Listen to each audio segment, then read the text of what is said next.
Ladies and gentlemen, good evening once again, and welcome to Sporty's webinar on advanced iPad flying. My name is Eric Radke. I'm the Chief Instructor at Sporty's and also your webinar facilitator for the evening. And on behalf of Sporty's, I certainly appreciate you joining us this evening.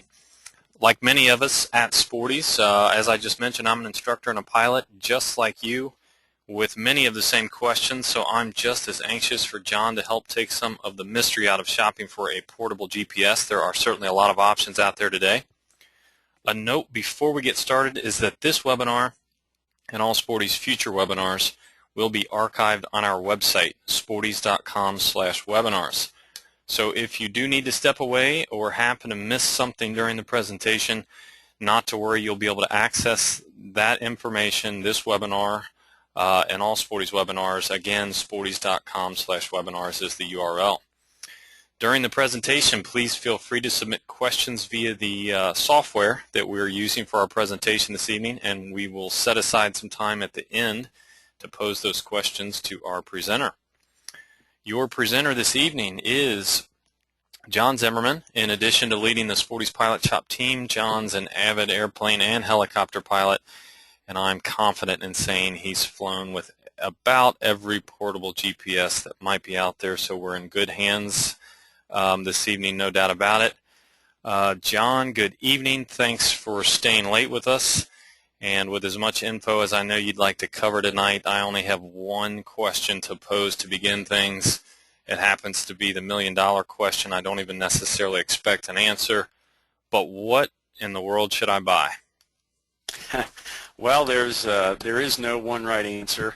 You know, I'm not going to give you an easy answer on that one. It's a lot like buying a headset, buying a pair of shoes, buying a lot of things. There really isn't one perfect answer for everybody. You know, the right GPS for me is not going to be the right GPS for someone else. So what we're going to do today is try to show you what to look for, what to think about when buying a GPS, and let you make that decision. So welcome to the presentation. As Eric said, my name is John Zimmerman, and pilot and general aviation geek. And that's me. That's the face behind the name. I'm going to walk through a lot tonight and try to keep it fast-paced for you. Give you a quick overview of the webinar tonight and what we're going to cover. We're going to start with a quick history just so we know where GPS came from and understand how it came to be. We're going to talk about how it works and some key terms, because I do think the more you understand the product, the more informed you can be, the better choice you can make as a consumer. Then we'll talk about two types of GPSs, iPad GPSs, and then dedicated aviation GPS units like the one you see on your screen there. We'll offer some pilot tips to get the most out of your GPS, and then, as Eric said, leave plenty of time for your questions, which you can submit at any time with the text there. And as Eric said, a lot of this information will be online, so don't feel like you need to write down every last part of this. You can watch this webinar again, as Eric said. We have a GPS buyer's guide online, some great video demos, thousands of customer reviews, and obviously the option to purchase online. So if you missed something, don't worry about it. You can probably catch it online. Sit back, relax, and enjoy the webinar. And Eric, we're going to start with a quick poll here to get a handle on just how far GPS has penetrated our lives. I want you to think about how many GPS devices you own. And don't just think about that Nuvi that's in your car. Think about your cell phone that might have a GPS, an aviation GPS. Does your car have a built-in GPS? And answer right there on your screen. Do you have none, 1, 2 to 3, or more, 4 or more? John, the results are pouring in, and it's probably what you suspected from the way you posed the question, and that is the majority are in the 4+ category. A perfect segue, because the reason I asked that question is just for us to realize quite how quickly GPS has changed our lives. So let's talk about a quick history here of GPS, where it came from. You know, if you want to play along with me, you could say we're celebrating 20 years of GPS. It's been around in some form longer than that, but probably, what you'd say, popular use about 20 years. And in the grand scheme of things, that's not a long time for what it's accomplished. Just a staggering change in our lives as pilots, but also in lots of other people's lives. Marine, rail, military, surveying, agriculture. I mean, who thought 40 years ago that farmers would be planting their fields with GPS? But it's revolutionized farming about as much as it's revolutionized aviation. So just an amazing change that I think it's probably worth us recognizing as we get started here, how far we've come, how fast, and how many parts of our lives that has really gotten into. So let's talk about some of those history. Some of you real old-timers out there, like you've been flying since maybe 1990, will remember the bad old days before GPS. Obviously, we had 4-course ranges and VOR and NDB, but Loran was the first real, if you want to call it fancy, direct navigation. Yeah, we had RNAV with VORs, but Loran was really the first that showed the promise of going direct to somewhere. And it worked pretty well, but it had some significant limitations, especially with weather, and it did depend on a ground network. There was a need recognized mostly by the U.S. military for something that worked better than Loran and worked worldwide. So in 1978, GPS was first launched. The first satellite went up. In the mid-1980s, some of you may remember, Korean Airlines flight got shot down by Russian fighters for straying into Russian airspace, and it was the result of a navigational error. And that really in some ways helped to popularize the idea that GPS could be used by civilians, and so gained some momentum there.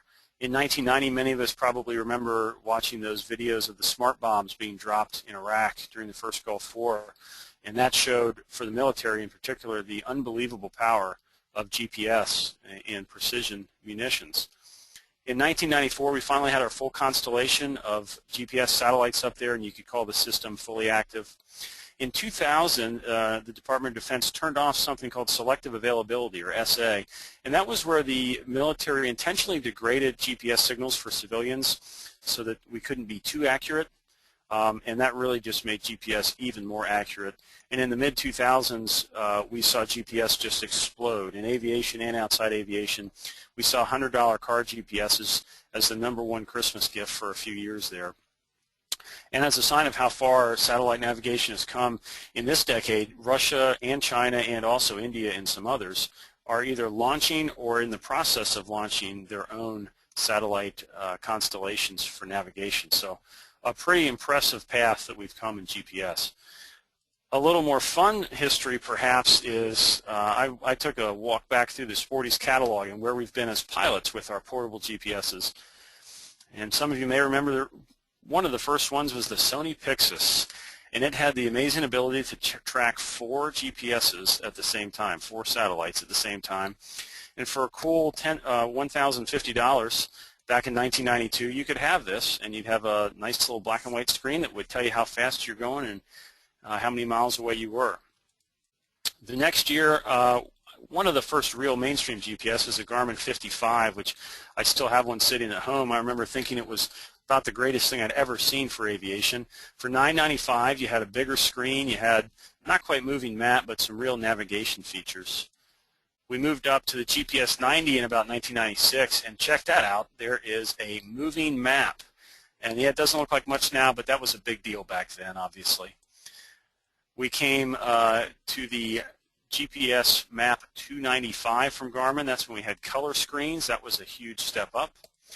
And then probably one of the most significant ones for us as pilots recently was the Garmin 396. And that's the first time we could get satellite weather in the cockpit with XM, and really changed the way a lot of us flew. No more $4,000 or $5,000 panel mount units to get weather. This product really changed the way we fly. So with that in mind and sort of where we've been overall and where we've been in aviation GPSs, let's talk about what exactly GPS is and how it works. We're not going to get into excruciating detail here, but I think it's important to understand the basics behind it. GPS, first of all, stands for Global Positioning System. It's a worldwide satellite system, again, developed, operated, maintained by the U.S. Air Force. And the goal, as you see there, is really pretty simple. In spite of all the fancy things we do with GPS, basically GPS is trying to tell you, where am I? Where exactly right this minute am I? And to do that, there are 3 parts. The space segment, which is the 24 satellites up there plus some spares that are above the Earth. The control segment, which we never see as pilots, that's the Air Force really monitoring stations and systems and people to make sure it's functioning properly. And then the user segment, that's us. That's the devices and the people that use GPS. So the basics of it is that a satellite sends a radio signal to our GPS. And when it does that, we know how fast that's going to travel. It's the speed of light. That's a known value. We know where the satellite is because they follow a predictable path that can be published and predicted. So if we know how fast it is and how far it's going, we can compare the time it was sent and the time it was received and get a distance from the satellite. Now obviously there's a little bit more to it than that, but that's the basics of it. We get a reception from one satellite and we know we are so far from that satellite. So if we want to get a real position out of that, we connect to 3 satellites and we can trilaterate a 2D position or 4 satellites for a 3D fix. And this really works a lot like VORs if you remember the good old days.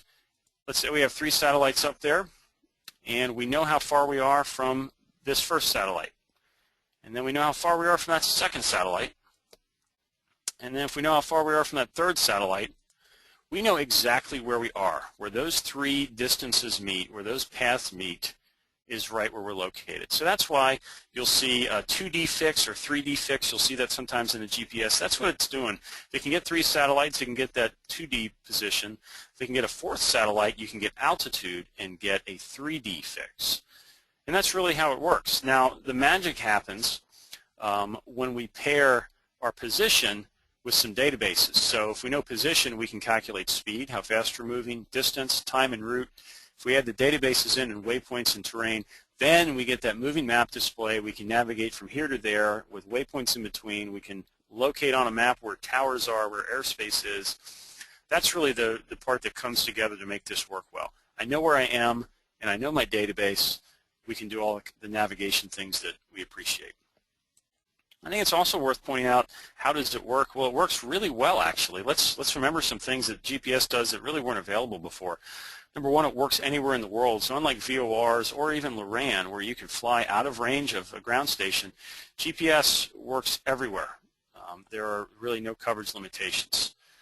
It works in any weather. I remember flying a KLN-88 LORAN, which I thought was great, until the first time I went into some moderate rain in IFR conditions, and it dropped out. Just when you don't want it to drop out, it dropped out. As most of us know, GPS works just fine in the clouds. No subscription fees or setup either. We take this for granted now, but none of us pay, other than tax dollars. We don't pay a monthly subscription. We don't pay a setup fee for GPS. It just works.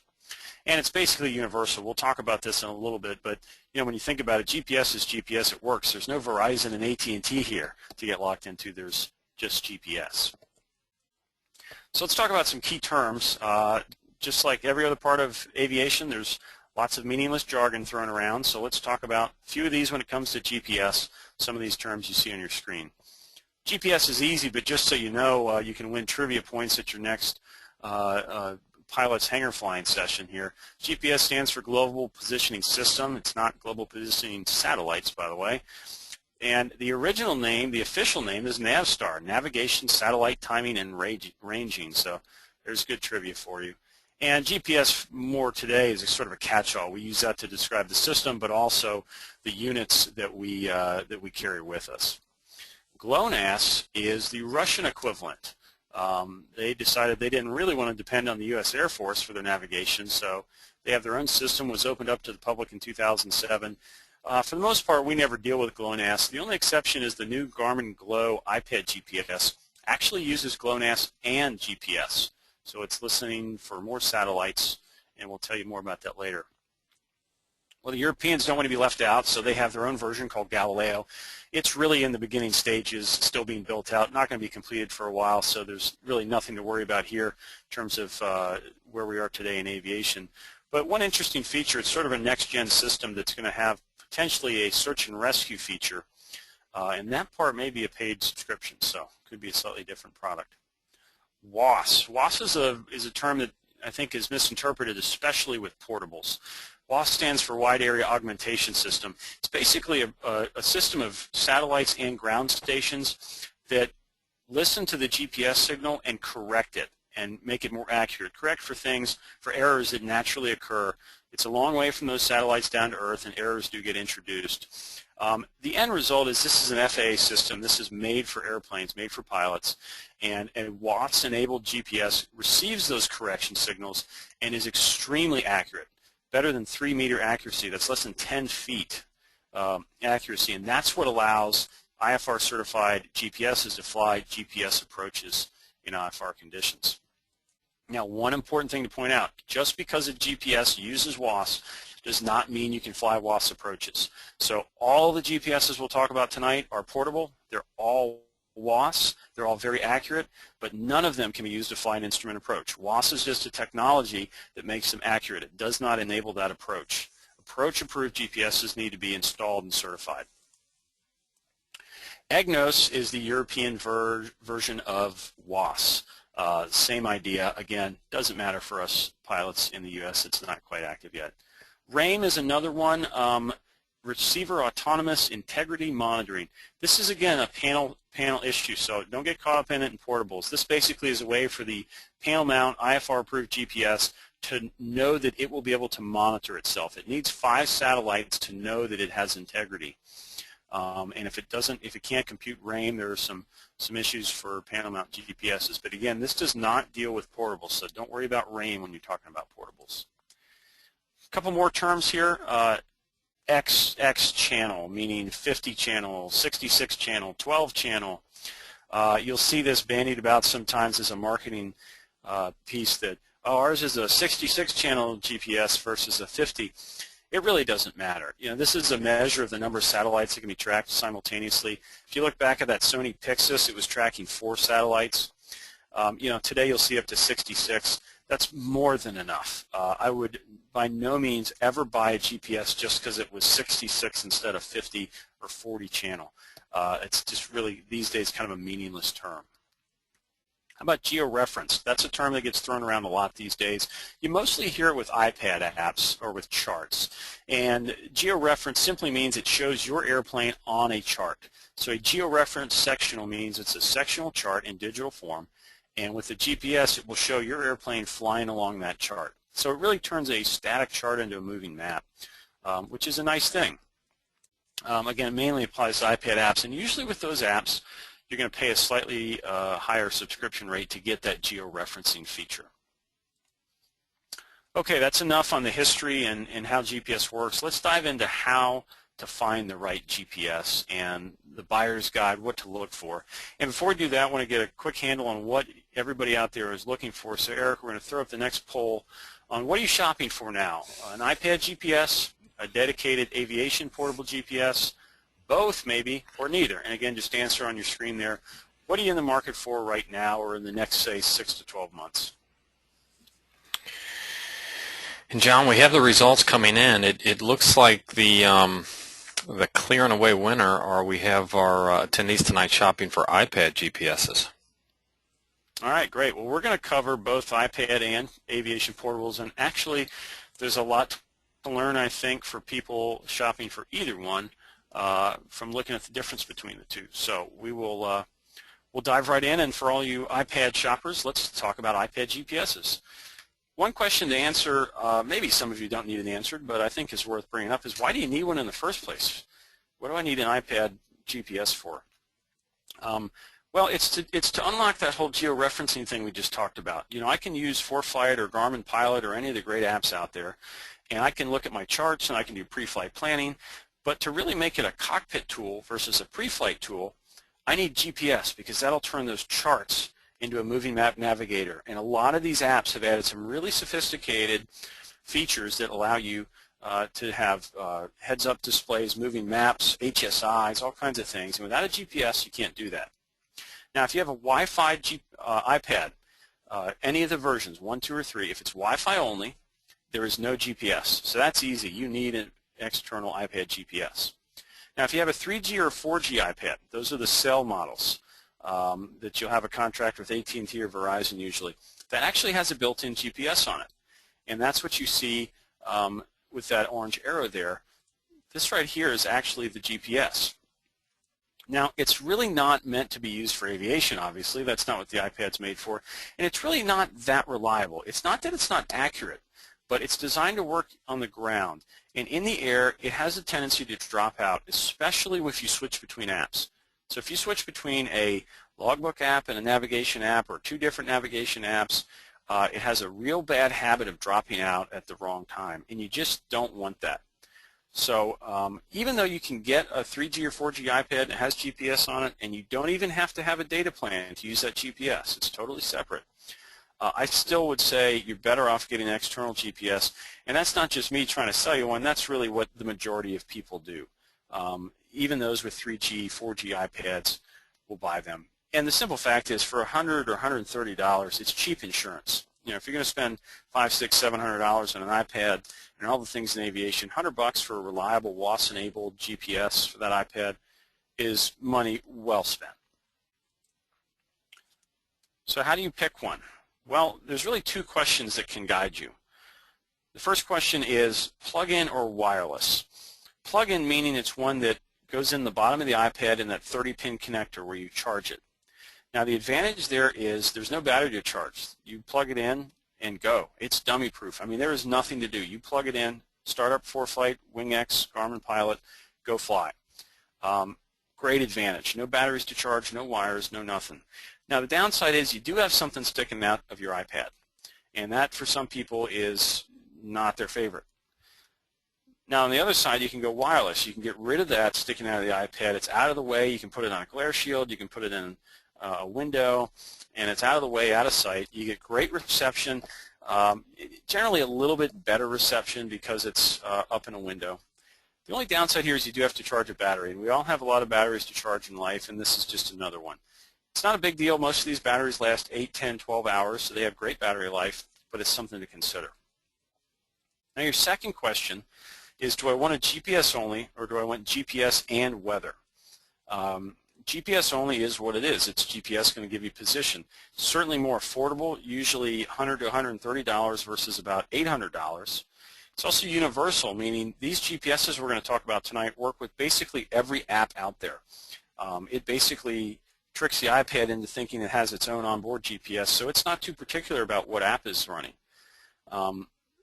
And the only downside I'd say to GPSs is they're not upgradable. It's not like you can buy a GPS and turn it into a GPS and a weather receiver down the road. Now on the other hand, your GPS and weather receivers, they're all in one, so you get GPS and weather, in some cases even traffic, all in one box, which is great. Downside is they are more expensive, like I said, and they're app specific. So whereas those GPSs don't really care what app they work with, most of these weather receivers do care. Stratus works with ForeFlight, GDL39 works with Garmin, Dual works with WingX, and other examples like that. So let's say you want the plug-in model. Let's say you want that dummy proof and I don't want to worry about another battery. Well, that's pretty simple. Your only option right now is the Bad Elf GPS. This is a really small, you can see it in somebody's fingers there, really small size GPS that plugs right in the bottom of the iPad. Great thing to note here, it works with iPhones and iPod Touches too, so it's not just iPad specific. Uses that 30-pin connector. One of the nice things that Bad Elf has done here is you do not lose your charging port. There's a pass-through USB input there so that I can still plug in my Bad Elf GPS and still plug in my iPad to the panel. So a misconception some people have is that you lose the ability to charge, and you do not. And it's $99.95, which is a great value.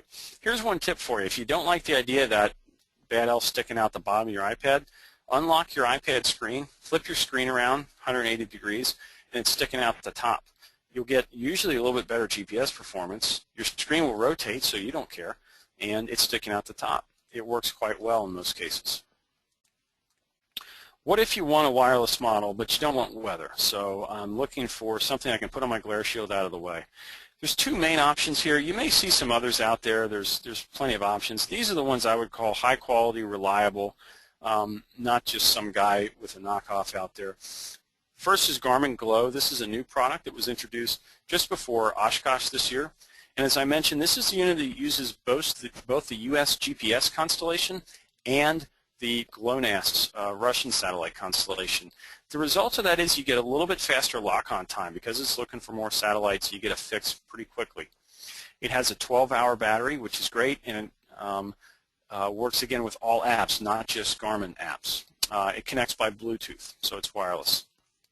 There's two models here. A basic model is $99, and you basically get the GPS, which has little rubber feet on the bottom, and you get a charging cable. The aviation-specific model adds this nice dash mount here, non-skid dash mount it's in. You also get the 12-volt charger to run off your cigarette lighter. And both these models include 6 months free of Garmin's Pilot app, which is, right now it's on sale, so it's a $25 value, but at regular price, that's a $50 value. So a really nice feature there. You know, between those two, which would you buy? I would say the aviation model gives you a lot of benefit.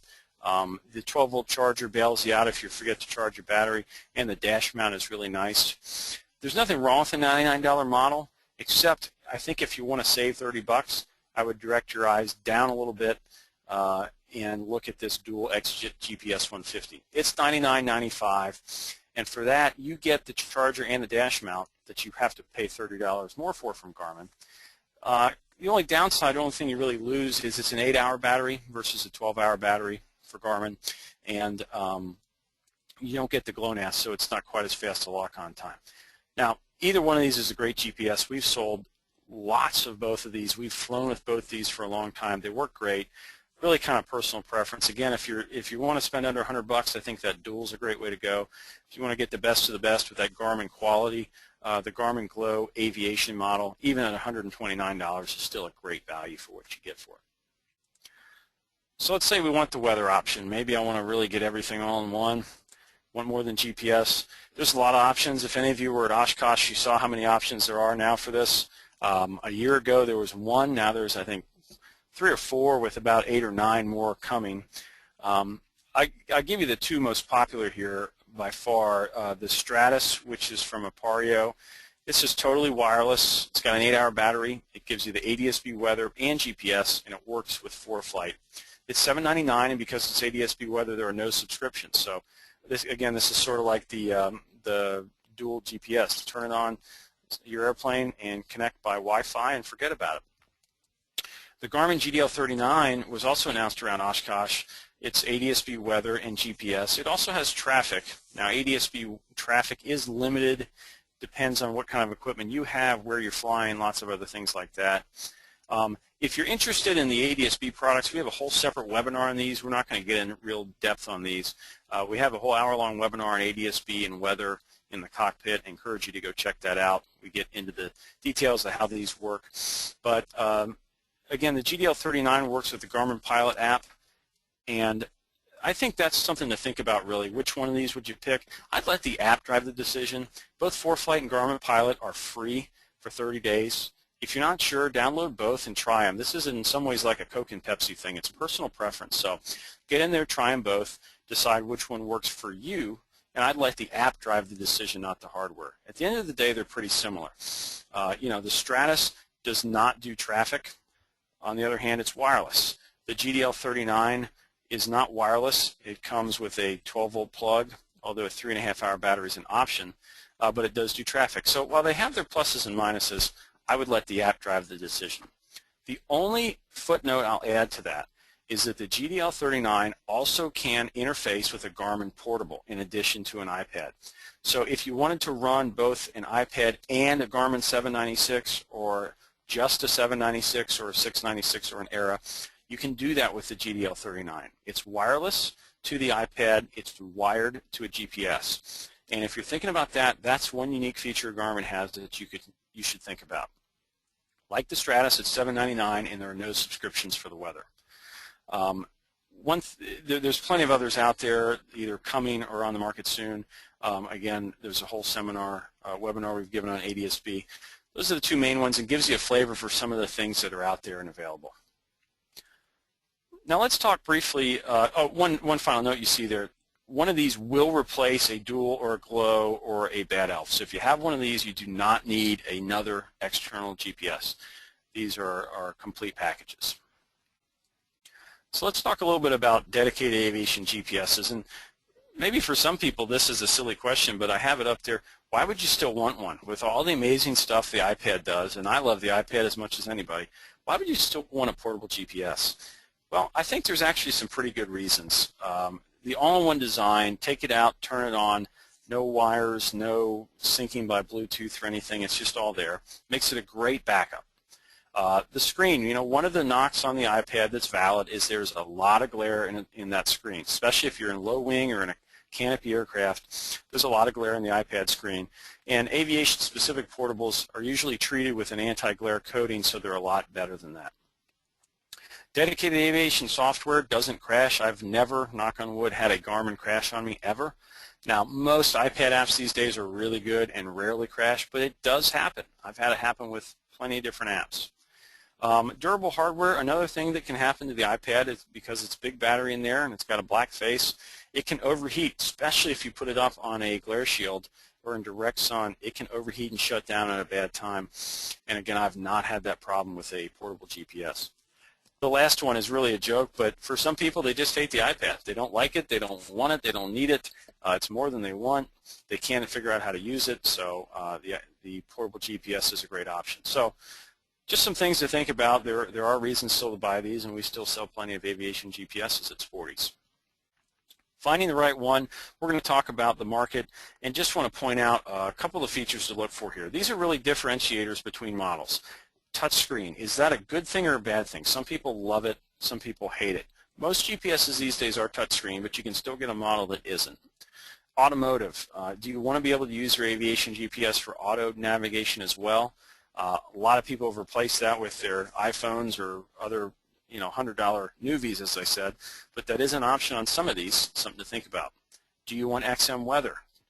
Do you want charts, either approach plates or complete sectionals, IFR and routes, and approach plates? How about 3D vision? That's the ultimate. That's that sort of synthetic vision look we'll show you in a minute. And then also consider battery life. Both of these are really balanced against price and ease of use. You can't have it all. You're just going to sacrifice on price, and to a certain extent, you'll sacrifice on ease of use. But as I said early on, there is no perfect GPS. It's like an airplane. You know, one day you want a J3 Cub because it's a beautiful evening. One day you want to go somewhere, you want a Learjet. You know, there's no right airplane for every mission. There's no right GPS for every mission. So think about what kind of flying you do, what kind of airplane you fly, what kind of weather you fly in, and then match the GPS to that mission. So let's look at one final option just to think about: manufacturer support. You know, if you're going to invest $1,000 or more in a GPS, you want to know it's going to last, it's going to be supported. So questions to think about regardless of the GPS you buy. You know, what's the warranty? What's the reputation of the company? Will they support it? Can I get repairs? Garmin is the leader here. I mean, Garmin is the big dog here, and they do a phenomenal job supporting their product. They support old products. So no doubt there. Not to say IFLY or others are bad, but Garmin really does set the standard here. And that's one more point just to look at when you're shopping for a GPS. So let's dive into the market and look at what some of the options are. With Garmin, again, the big dog here, they have a whole series called the Era. This is a great entry-level option, great option for smaller cockpits. This is a 4.3-inch touchscreen, so it's a lot smaller than the iPad. You can mount it on a yoke. You can put it a lot of different places. These do combine both auto and aviation navigation, so you can do both here. There are no charts here. Really, the screen is too small for them anyway. With the exception of taxiway charts, on a couple of the models you can get taxiway charts. You can also get XM weather on a couple models. And this, the airline does integrate with the GDL39 for ADS-B weather if you'd rather have that instead of XM, as I mentioned. And the prices range from $6.99 to $15.99. You can see some screenshots there. Let's dive into those models, how to find the right one. So if you've decided you want an Era and you want a smaller screen, maybe a little more affordable, how do you find the right one? Well, it's actually pretty easy. While the four models look confusing at first, there's basically two models. There's a basic and a deluxe. And then each one of those models is available with or without XM weather. So your first choice is, do I want basic or deluxe? The basic includes all the essential stuff you see there. The deluxe just adds a high-resolution terrain. It adds those taxiway diagrams. It adds AOPA airport directory information. And it adds some high-end auto navigation features. You also get a year of free database updates. So first decide which one of those you're looking for. And then jump down to decide, do I want with or without XM? And you can see the prices there, $6.99 for basic without XM, up to $15.99 for the top-of-the-line deluxe with XM. One important thing to point out, all 4 models work with the GDL39, so if you are going to go the ADS-B weather route, doesn't matter. You do not have to buy an XM specific unit to get ADS-B weather to work. I won't read this next slide to you. I'll just leave it up for a minute. You can go back and review it later if you'd like. But this shows some of the key features and differences between the 4 models. As you can see, they share a lot in common. Obviously, the case is the same. The core software is the same. It's really some of the higher-end features that differ, and whether or not you want XM weather. So that's the Era line of portables, the smaller ones. The Garmin 796, 795 we'll talk about next. That's technically in the Era category, although it's really its own product. This is the best of the best. This is the top of the line and really a phenomenal product. In Sporty's 2013 Legend Cub sweepstakes airplane, this is the airplane we're giving away next year. This is the panel. It's this plus an airspeed indicator and some engine gauges. And because it's that good, it's got the 3D vision with terrain shading. You can see there yellow and red. Red meaning you're probably going to hit it, yellow meaning it's close. You can do split screen, has complete charts, georeferenced charts. So this is like an iPad. You've got sectionals, IFR and route charts. You've got approach plates on here. It's a legal replacement for paper charts. All kinds of airport information, including the full AOP airport directory. It's really everything you could want out of a portable GPS. It does it all. It's touchscreen. It's capacitive touch, so it's like your iPhone. It takes a very soft touch, but it does have some dedicated buttons at the bottom, which is kind of a nice panic mode. I can still hit my direct button. I can still hit my nearest button. That if worse comes to worse, the panel goes dark on a dark and stormy night, I can hit nearest and have a nearest airport right away. Really, really nice to have. Again, this is available with and without XM weather. The 795 is merely the 796 without the XM weather. $24.99 and $21.99, and again, both of those interface with the GDL39. A great unit. You know, you pay for it. It's the most expensive GPS out there, but I think most people would tell you it's worth it. One note here: great screen in sunlight. We've had a few people, not a lot, but a few people switch from an iPad to this because they couldn't stand the glare, and this does have a nice sunlight readable screen. The Garmin 696 has been around a little while now, but it's still an active model and is still really a great GPS. There is nothing wrong at all with the 696. In fact, it's what I fly with most often just because I haven't been talked into getting rid of it. It really has everything the 796 has, minus the sectionals and IFR and route charts and the 3D vision. It still has the split screen. It still has all the navigation features you want. It still has available XM weather, terrain. You can see the panel page there. It still has just a tremendous amount of features for you. And one thing to keep in mind here with the 696 is that it has dedicated hard keys. So if you don't like the touch screen, if that's not your thing, this is your answer. In fact, if you look closely at this product, this is the Garmin G3X glass panel. It's in the Cessna Skycatcher, for example. So this is a really sturdy, robust, really panel quality piece of avionics that's available as a portable. And you have those dedicated hard buttons plus that scroll wheel. So a lot of the benefits of a big screen, but with those dedicated keys. Again, with and without XM weather, $16.99 and $19.99, and really still a great value. So maybe you don't want Garmin. If you want an alternative to Garmin, you might check out the IFLY line of GPSs, the 700 and the 720. These take a little different approach than Garmin. These are really easy to use, very slim and affordable.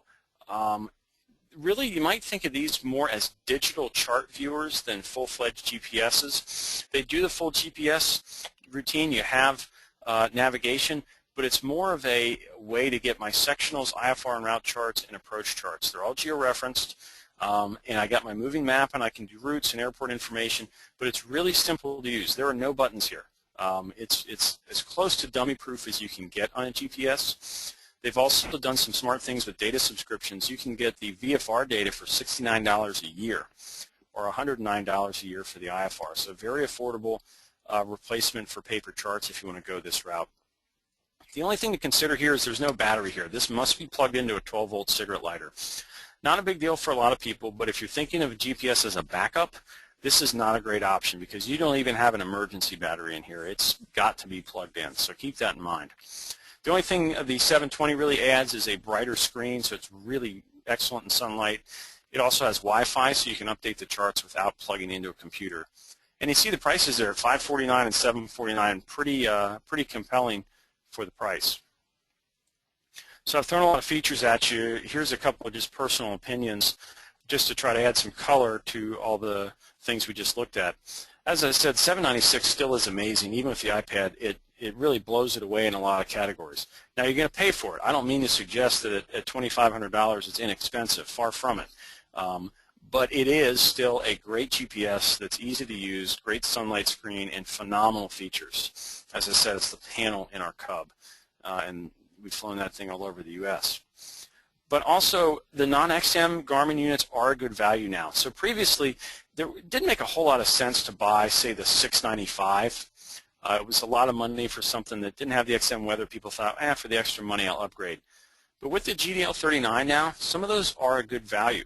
So I could buy a $699 Garmin Era 500, add on a GDL39 for $799, and have a pretty nice package of moving map, terrain, airport info, weather, and potentially some traffic with no subscription fee there.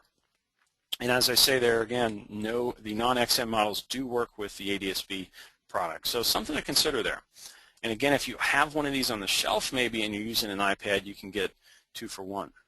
On the iFly, a nice mix of features. It is easy to use, and the price is compelling. Just remember that no battery. ADSB is also an option there, I should mention. With the Sky Radar box, you can do ADSB weather on the iFly. Last thing I'll say is screen size. Bigger really is better here. The 7-inch class, meaning the 796, 696, is a noticeable difference over the Era. Now, if you're short on size in your cockpit or you don't want to spend the extra money, there's nothing wrong with the Era. I would just say buy the biggest screen you can afford and have room for in your cockpit. I want to go through a couple quick customer reviews because those are just my opinion and you may think I'm totally biased. So I'd encourage you to go to our website at sporties.com and read from our customers. We have over 25,000 reviews there. They're all from verified buyers. There's nothing spammy there. You have to have bought it to review it. We tell you the rating of the pilot, so if it's a brand new student pilot or a grizzled old ATP, you can judge as you will on that. And know that we publish them all, good, bad, and ugly. As you can see here, we've got a glowing one and another one where the guy was really unhappy. So go, go decide for yourself based on our website. We'll go through real quickly some of the models here and just what's said. 796 again, very popular. As one guy says, beats the iPad. Big improvement over the 696. The one thing to notice that last reviewer points out, this comes with a great yoke mount. The only thing I'll say is if you're not using the yoke mount, charging the product is a little bit of a hassle. The Garmin 696 gets great reviews, and 90% recommended, 4.5 stars. So lots of value there still with the large screen and the split screen. It will mount to a yoke, whereas an iPad can be kind of big, and for some people just flat out too big on a yoke. A 696 does mount to a yoke fairly well. Era 500 again really gets great marks here. Great bang for the buck here at $699. You get a lot of value for it. You do get that HSI screen, which someone likes here. Garmin Era 510 also popular. This is really the least expensive way to get XM weather in the cockpit, so it's really well regarded for that and a good value. Garmin 550, don't sell a whole lot of these, but again with the GDL39, maybe something to think about. The one knock on the Eras is the battery life. Stated at 5 to 8 hours. Some people don't get even 5 at full backlight. It may be more of a backup battery. You're going to run it full time on the cigarette lighter. Garmin Era 560 gets great reviews here. You can see 4.5 stars, 97%. Again, top of the line features in a smaller package, including the weather, so most people are pretty satisfied with this unit. Let me leave you with a couple of tips, and then we'll have lots of time here for your questions. So tips for iPad GPS users. First thing I'll say is connect to your app on the ground. Do not grab your brand new iPad GPS, go get in the airplane and go flying. You want to connect on the ground and learn any quirks that you may have, either with your hardware or with your app. So do a whole trial run. I'd even say go outside with a view of the satellite so you can test the whole thing. Make sure it works on the ground. Likewise, before you launch into hard IFR with your brand new GPS or ADS-B receiver, go fly on a nice VFR day and make sure that it doesn't toast your radios. This is very rare, but there are some cases where a Bluetooth or a Wi-Fi transmitter can really wreak havoc on your avionics stack, and you want to learn that in the traffic pattern, not on final for LaGuardia on the ILS. The last two there have to do with battery and power. It's really important. If you're using a dual GPS or a Garmin Glow and an iPad, you've got a couple batteries to charge there. I would always show up to the airplane with both batteries fully charged. It's like runway behind you and fuel left in the tank. There's no reason not to have 100% on your batteries when you go flying. One of the reasons is you see that second small bullet point there. Both the bad ALF and the wireless models will reduce your iPad battery life by about 30%. In the case of the bad ALF, it's running off the iPad's battery. In the case of the Bluetooth models, that Bluetooth wireless part, that data transfer, eats up battery life. So the iPad's still got great battery life, but consider that your drain rate may be higher, and you want to show up with a charged battery. And probably you want to show up with a charged battery and backup power. There are lots of options for this now with cigarette lighter plugs, with external battery packs, all kinds of other options. Have a backup in case you forget. As I mentioned, setting these up on the ground, you want to do it on the ground. Just a couple real quick tips here, the right way to do this. If you've got a bad ALF, you can go into your settings app and turn airplane mode on. That's going to disable everything, Wi-Fi, Bluetooth, cell phone if you have it.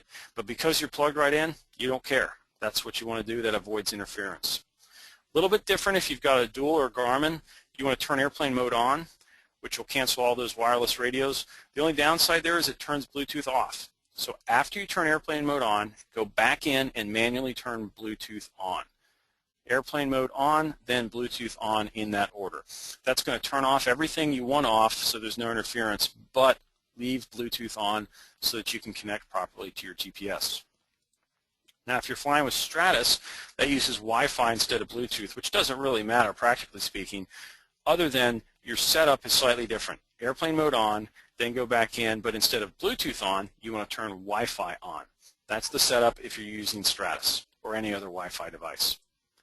Furthermore, you can monitor your status in your iPad quite easily. I have a screenshot here on the left of ForeFlight, on the right of Garmin Pilot. Lots of information here.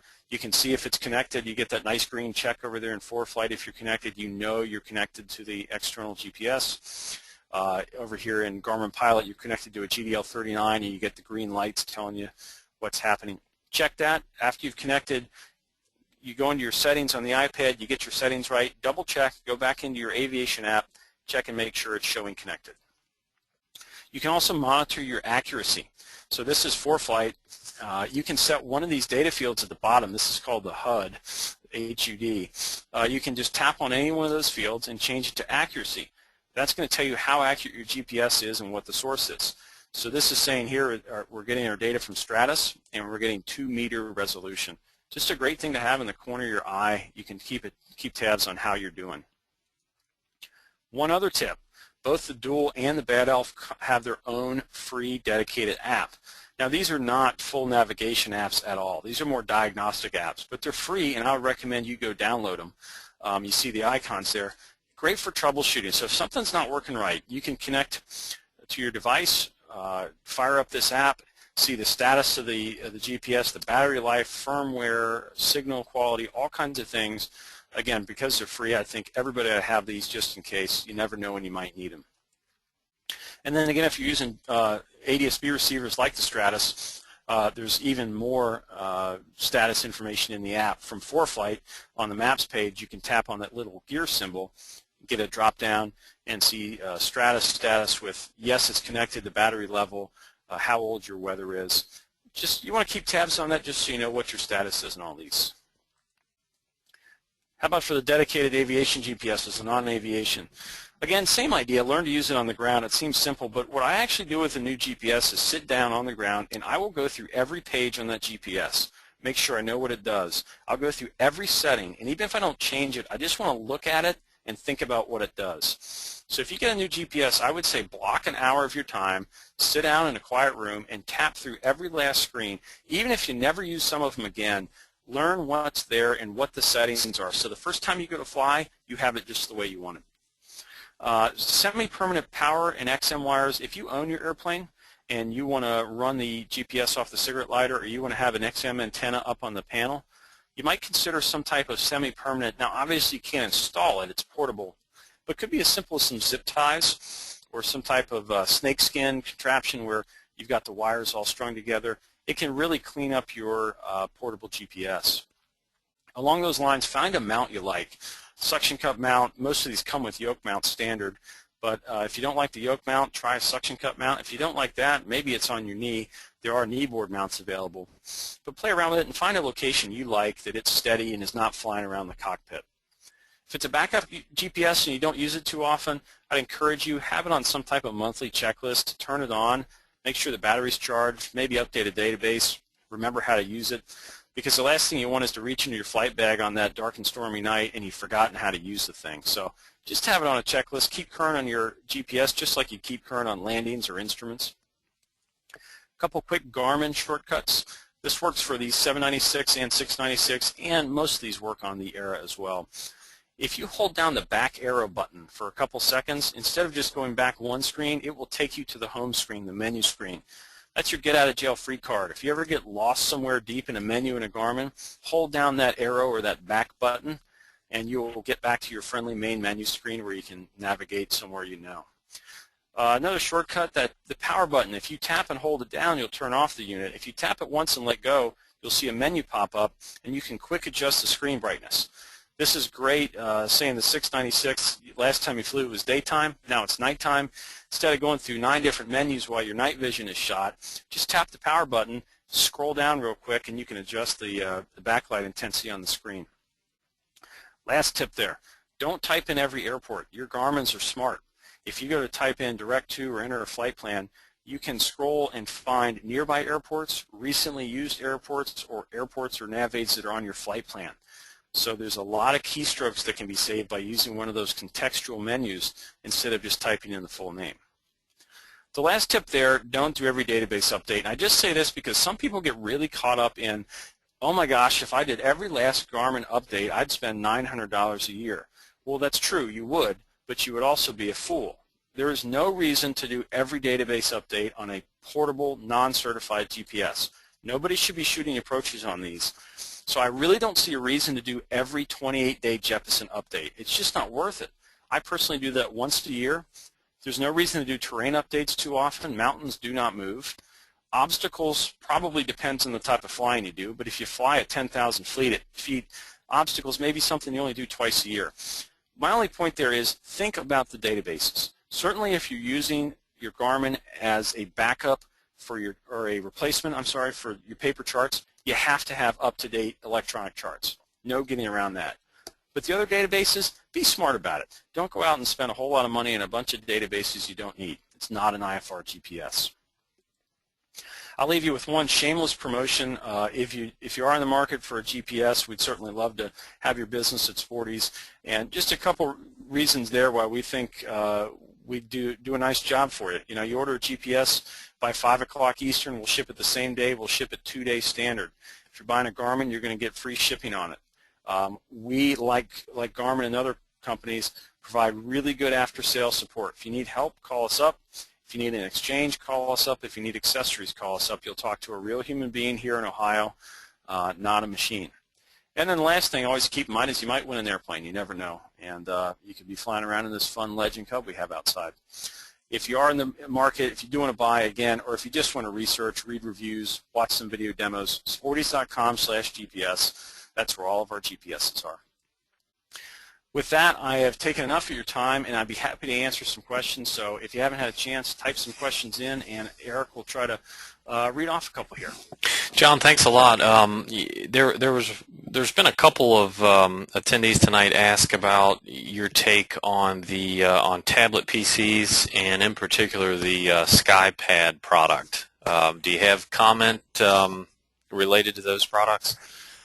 Yeah, the SkyPad is, there's nothing wrong with the SkyPad, and I certainly am no Apple junkie here. The only thing I'd say is the sort of the ecosystem for the iPad is so strong and so robust. You know, you can get support on an iPad so many places. There are so many more accessories, whether it be mounts or cases or screen covers for the iPad, and there's just so many more apps. I mean, I can think of 7 navigation apps for the iPad that are really excellent quality. And that, again, it's not to say the SkyPad is bad. You're just a little more locked into one app, one piece of hardware, one company. And one of the exciting things about the iPad is how it's advancing, how it's changing, and all the new things that are out there. Thanks, John. Another attendee tonight would like to get your take on the use of the iPad protective covers and how that might help reduce glare. Yeah, this is a tough one because there really is no such thing as a glare eliminating iPad screen cover. There's lots of people out there that are selling these sometimes right next to your lose 10 pounds in 10 days miracle cures. You know, the fact of the matter is the iPad is a big block of glass and it reflects light. I don't think it's a critical problem. What you'll find the first time you fly is you'll find the places and the angles that it works. Sporty's does sell a screen protector for the iPad. It reduces the glare as well as any we've seen, and we've tried probably 30 of these things, but by no means does it eliminate it, so I don't want to oversell it. There's just nothing out there that will get rid of the glare completely. You're going to have to do that with either a kneeboard that tilts or a mount that mounts it at an angle that it doesn't glare. That's really the only surefire way to do it. Screen protectors are great to protect the screen, and they can maybe take the edge off the glare, but they're not going to get rid of it. Sure, and I'll just add that the glare issues, while they are real, they occur. It seems like in groups of pilots when you get talking, it seems like we're guilty of maybe making a mountain out of a molehill. I mean, like anything, you play around in the cockpit, you change angles, even just very, very minor, and you've eliminated all of your issues. Absolutely. Question about the ability of the GDL39 to interface with the Garmin 496. Yeah, great question. So the GDL39, as I mentioned, one of the great things is that it will interface with Garmin GPSs in addition to the iPad. That includes the 496 and the 396. But before you get your hopes up, you need to know that the only thing you get on the 396, 496 is 8 traffic targets. So whereas on the Era series and the 796 and the 696, you get 30 traffic targets and you get weather. You get no weather on the 496. And again, because the ADS-B traffic is so limited, to me, no weather really means it's not a great investment. It's just, I don't see a big reason to buy the GDL39 if you're only going to use it on a 496. It'd be great. I have a 496. It's still a great product, but the reality is there's just not, I don't see it ever getting that ADS-B weather.